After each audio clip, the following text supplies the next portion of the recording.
നെന്മാറ കൃഷിഭവൻ പരിധിയിൽ നെൽകൃഷിക്ക് മണ്ടരി ആക്രമണം. പലയിടത്തും ഓലകരിച്ചിലും മഞ്ഞളിപ്പും. കൃഷിവകുപ്പ് ഉദ്യോഗസ്ഥർ പരിശോധന നടത്തി. നെന്മാറ കൃഷിഭവൻ വിള ആരോഗ്യ പരിപാലന പദ്ധതിയുടെ ഭാഗമായി നടത്തിയ സർവേയിലാണ് മണ്ടരി ബാധ കണ്ടെത്തിയത്.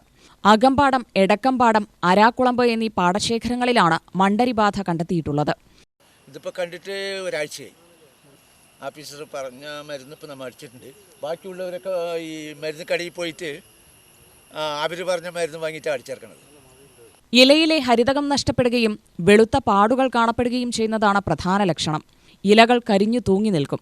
പുതിയ ഇലകളിൽ നരച്ചതും വെളുത്തതുമായ പാടുകൾ കാണപ്പെടും. ഇലയുടെ അടിയിൽ വലകളിൽ വെളുത്ത പൊടി അടിയുകയും ചെയ്യും.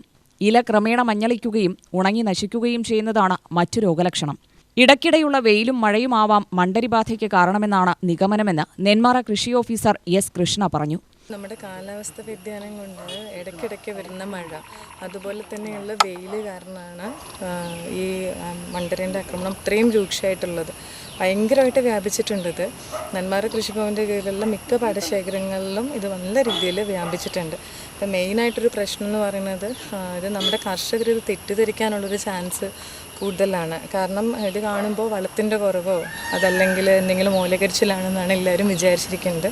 പക്ഷേ ഇത് നമ്മൾ കറക്റ്റായിട്ട് ശ്രദ്ധിച്ച് നോക്കിയാലേ മാത്രമേ ഇത് കണ്ടുപിടിക്കാനായിട്ട് സാധിക്കുള്ളൂ. അപ്പോൾ ഇത് ഇലകളുടെ പിറകിൽ ഇത് വന്നിട്ട് കൂട്ടത്തോടെ വരികയാണ് ചെയ്യണം. എന്നിട്ട് അതിൻ്റെ ഇലയിൽ നിന്ന് അത് നീരൂറ്റി കുടിക്കുക. അപ്പോൾ അതിൻ്റെ ഭാഗമായിട്ട് അതിൻ്റെ ഹരിതകം നഷ്ടപ്പെടും. ഹരിതകം നഷ്ടപ്പെട്ടിട്ട് അത് മഞ്ഞ കളറാവും, മഞ്ഞളിപ്പാവും. അതുപോലെ തന്നെ വെള്ള കളറിലുള്ള പാടുകൾ ചിലപ്പോൾ ഉണ്ടാവും. അത് സ്റ്റാർട്ടിങ് സ്റ്റേജിലൊക്കെ ഒരു വെള്ള കളറായിട്ടാണ് ഉണ്ടാവുക. പിന്നെ അത് മഞ്ഞളിപ്പാവും. ചിലപ്പോൾ വളരെ രൂക്ഷമായ സ്റ്റേജിൽ അത് കരിഞ്ഞു പോലെ ഉണ്ടാവും. ഇല കരിഞ്ഞു പോകുന്നൊരവസ്ഥയാണ് ഇപ്പോൾ ഉള്ളത്.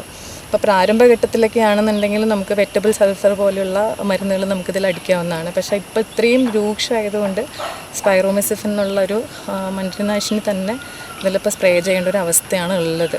ഇതിൽ ശരിക്കും പറഞ്ഞാൽ കർഷകർ രാവിലെ തന്നെ നേരത്തെ വന്ന് ഈ പാടങ്ങളൊക്കെ ഒന്ന് കറക്റ്റായിട്ട് നിരീക്ഷിച്ചാൽ മാത്രമേ ഇതൊന്ന് എങ്ങനെയാണ് എന്താണെന്നുള്ളത് കറക്റ്റായിട്ട് നമുക്ക് അറിയാനായിട്ട് സാധിക്കുള്ളൂ. അതുമാത്രമല്ല, അവർ കൃഷിഭവനുമായിട്ട് ഇതുമായിട്ട് ബന്ധപ്പെടണം. കാരണം അവർക്കും കറക്റ്റായിട്ട് അറിയില്ലല്ലോ. ഇതിപ്പോൾ നമ്മൾ ലെൻസ് വെച്ച് നോക്കി അല്ലെങ്കിൽ നമ്മൾ പെട്ടെന്ന് കാണുന്നൊരു സാധനമല്ല, വളരെ മൈന്യൂട്ടായിട്ടുള്ള സാധനമാണ്. അപ്പോൾ അതുകൊണ്ട് നമ്മൾ കൃഷിഭവനുമായിട്ട് കോൺടാക്ട് ചെയ്താലേ നമുക്ക് കുറച്ച് കറക്റ്റായിട്ട് അവർക്ക് നിയന്ത്രണ മാർഗ്ഗങ്ങൾ പറഞ്ഞു കൊടുക്കാനായിട്ട് സാധിക്കുള്ളൂ. എങ്കിലും രോഗമുറപ്പാക്കിയ ശേഷം മാത്രമേ നിയന്ത്രണ മാർഗ്ഗങ്ങൾ അനുവർത്തിക്കേണ്ടതുള്ളൂ. ഇപ്പോൾ 3 പാടശേഖരങ്ങളിലാണ് ഇപ്പോൾ റിപ്പോർട്ട് ചെയ്തിരിക്കുന്നത്. അകമ്പാടം, എടക്കമ്പാടം, അതുപോലെ തന്നെ അരാക്കുളമ്പ് എന്നുള്ള പാടശേഖരങ്ങളിലാണ് ഇപ്പോൾ ഇത് റിപ്പോർട്ട് ചെയ്തിട്ടുള്ളത്. പക്ഷേ മിക്ക സ്ഥലങ്ങളിലും ഇങ്ങനെയുള്ളൊരു മഞ്ഞളിപ്പ് കാണുന്നുണ്ട്. എനിക്ക് തോന്നുന്നു അത് കർഷകർക്ക് കൂടുതൽ അറിയാനായിട്ടായിരിക്കണം. അപ്പോൾ നമ്മളിപ്പോൾ പ്ലാൻ ഹെൽത്ത് ക്ലിനിക്കിൻ്റെ നേതൃത്വത്തിൽ നമ്മളിപ്പോൾ പല പാടശേഖരങ്ങളും വിസിറ്റ് നടത്തുന്നുണ്ട്. അപ്പോൾ കാണുന്നിടത്തെല്ലാം നമ്മൾ അതിനൊരു കറക്റ്റായിട്ടുള്ളൊരു നിയന്ത്രണ മാർഗ്ഗം കൂടെ പറഞ്ഞു കൊടുക്കുന്നുമുണ്ട്.